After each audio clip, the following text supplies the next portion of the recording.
The alert blared across the Amari airbase in Estonia. It was sudden. It was urgent. Pilots sprinted across the tarmac, their movements practiced and precise.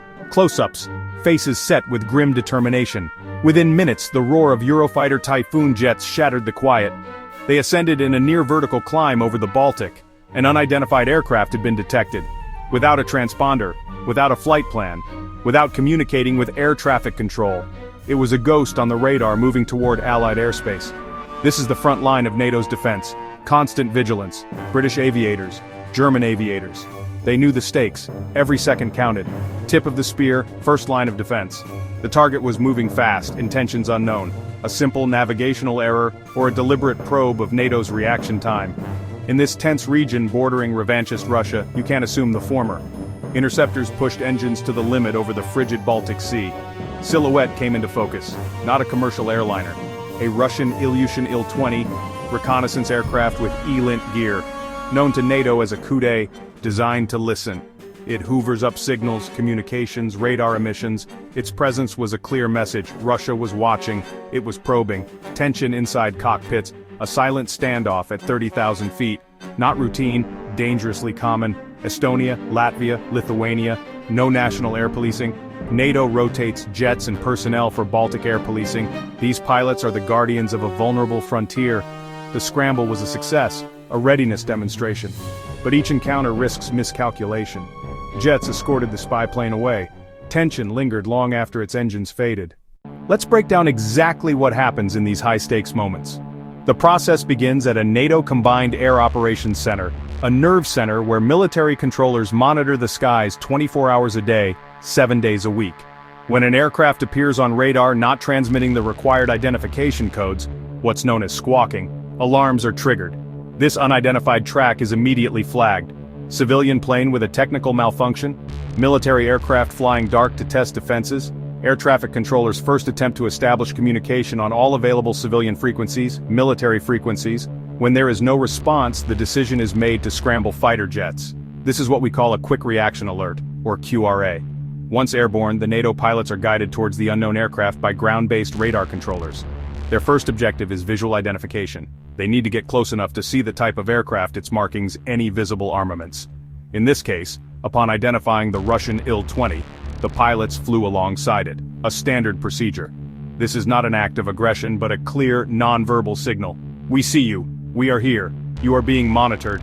The NATO jets position themselves off the wing of the intercepted plane, ensuring the Russian aircraft does not deviate from its course towards Allied sovereign airspace. The entire encounter is meticulously documented. The pilots take photographs and videos, which serve as concrete evidence of the incident. This evidence is crucial for diplomatic purposes and for internal analysis within the alliance. The pilots also remain in constant communication with their command center, reporting every detail of the Russian plane's behavior. Is it flying erratically? Is it making any provocative maneuvers? In this instance, the Il-20 reportedly maintained its course and did not act aggressively, eventually being escorted away from the vicinity of Allied airspace until it was clear it posed no immediate threat. This intercept over the Baltic is not an isolated event. It is part of a disturbing and escalating pattern designed to test and intimidate NATO's eastern flank. Just this month, several other serious incidents have put the alliance on high alert. In Romania, a country that shares a long border with Ukraine, debris from what appeared to be a Russian drone was found on its territory.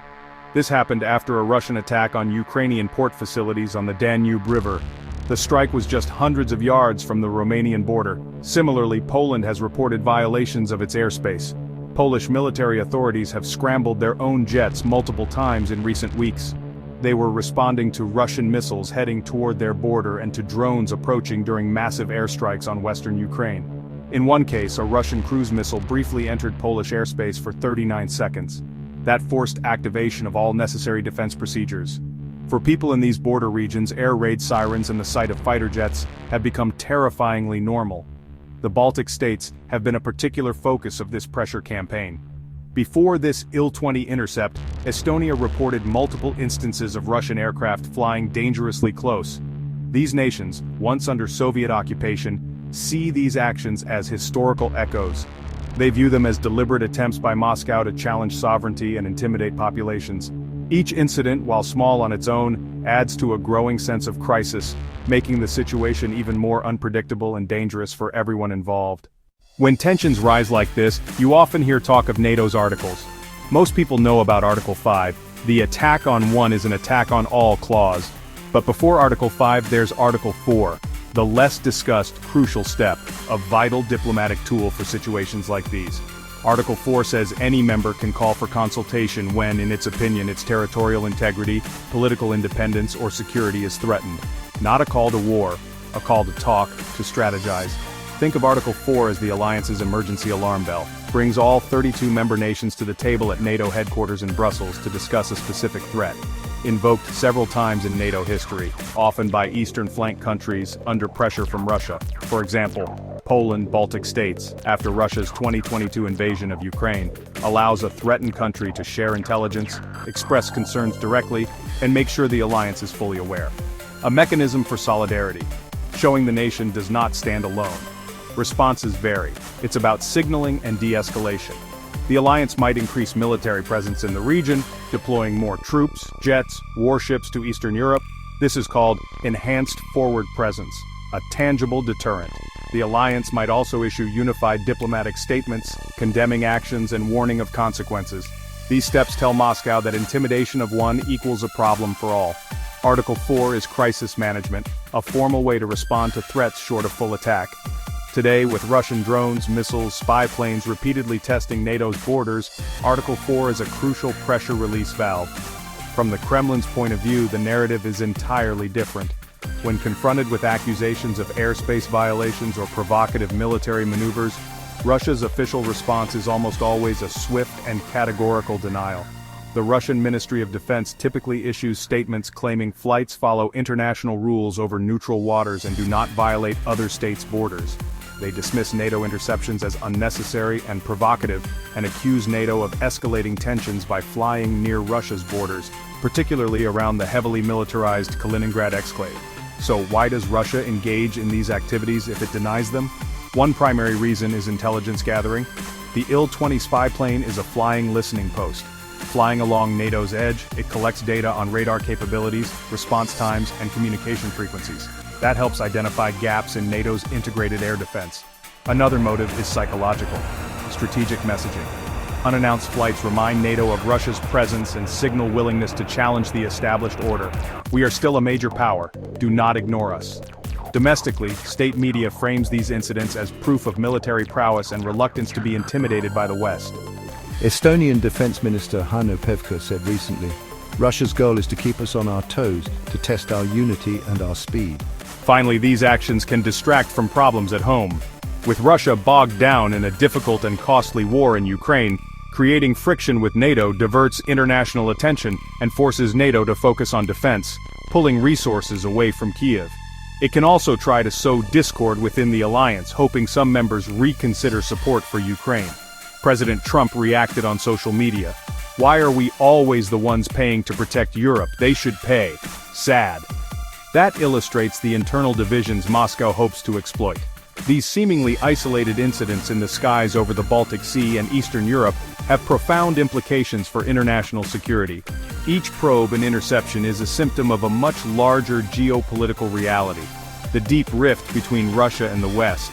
This pattern matters because it directly relates to the war in Ukraine. Russia's actions against NATO members are an extension of that conflict. The risk of miscalculation is enormous. A technical malfunction, a pilot error, an overly aggressive maneuver. Imagine a mid-air collision between a NATO jet and a Russian aircraft, or a Russian missile accidentally striking a populated area in Poland or Romania. Such an event could trigger an immediate crisis and force NATO to decide how to respond. The line between accident and deliberate attack would be dangerously blurry. Pressure to invoke Article 5 would be immense. This is the tightrope military commanders and political leaders walk every day. This sustained pressure corrodes the international rules-based order. For decades, a set of agreements and norms governed aviation and maritime conduct. Russia's deliberate flouting of rules, flying with transponders off, failing to file flight plans, violating sovereign airspace. When a major power ignores the rules, it encourages a more chaotic world where might makes right. Eroding norms makes international relations more dangerous for everyone. This forces a continuous, costly state of high alert. NATO must invest billions in advanced radar systems, fighter jets, and personnel. That diverts resources from domestic priorities, healthcare and education. It normalizes permanent tension, creating a Europe defined by confrontation rather than cooperation. The continent's security is now tied to the daily drama in the skies, a reminder peace can no longer be taken for granted. In this tense environment, the path forward is a delicate balancing act. On one hand, a strong, coordinated defense is absolutely essential. The rapid and professional response of the NATO pilots who intercepted the Russian spy plane sends a clear and unambiguous message: vigilant, capable, united. Every successful interception demonstrates that NATO's shield is holding firm. This readiness is not about seeking conflict, it is about preventing it. On the other hand, strength must be paired with calm and measured responses. Overreaction is just as dangerous as inaction. Now I want you to take a moment and put yourself in the shoes of someone living in a town in eastern Estonia, southeastern Poland. Imagine hearing the sonic boom of a fighter jet scrambling overhead, not as a thrill at an air show, but as a sound you associate with a potential threat just miles from your home. How would that constant tension shape your daily life? How would it make you feel about your security and your future? It is easy for us to view these events as distant geopolitical chess moves, but for millions of people this is their lived reality. Their safety depends entirely on the professionalism of those pilots, the wisdom of their leaders. This brings us to the final, crucial question. What should NATO do? Should the alliance adopt a more aggressive posture to force Russia to back down? Or should it continue its current strategy of disciplined defense, cautious de-escalation? There are no easy answers, and both paths carry significant risks. As we watch these events unfold, it is vital that we understand the stakes involved. The peace of a continent and the stability of the world depend on finding the right balance between strength, restraint, defending our values, and avoiding a catastrophic war. The tightrope is narrow, and the fall is long.